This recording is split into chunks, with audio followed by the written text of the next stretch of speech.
A massive beer vat, holding 388,000 gallons, exploded, creating a tsunami of beer that flooded London streets, collapsed buildings, and drowned 8 people in alcohol. If you didn't know about the disaster that drowned people in beer, send this to someone who needs to learn. Now, let's discover history's strangest flood. On October 17, 1814, at the Meux and Company Brewery in London, a massive wooden vat containing 388,000 gallons of beer suddenly ruptured without warning. The initial rupture created a domino effect. The exploding vat's force ruptured other nearby vats. Within minutes, over 1.4 million liters of beer flooded into the streets.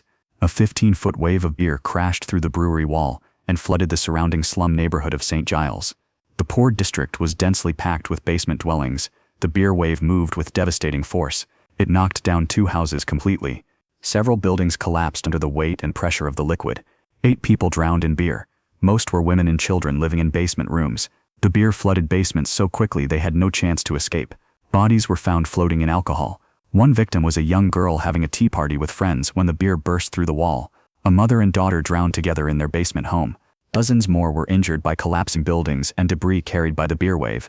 The neighborhood was devastated. Furniture destroyed, possessions ruined, homes flooded. The strangest detail, in the aftermath, locals rushed into the streets with pots, pans, and cups to collect free beer before it drained away. Some drank so much they got alcohol poisoning.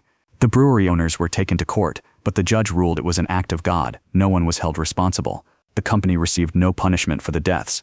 The disaster bankrupted the brewery, not from lawsuits, but because they had to pay taxes on the lost beer. The government initially demanded tax payment on 388,000 gallons. Why did it explode? The vat was old and poorly maintained. Fermentation pressure built up over time. The wooden structure simply failed. The beer flood of 1814 remains one of London's strangest disasters. 8 people died drowning in beer, yet the brewery faced no consequences. That's your knowledge bomb. Smash that like. Subscribe to 3 Min Knowledge.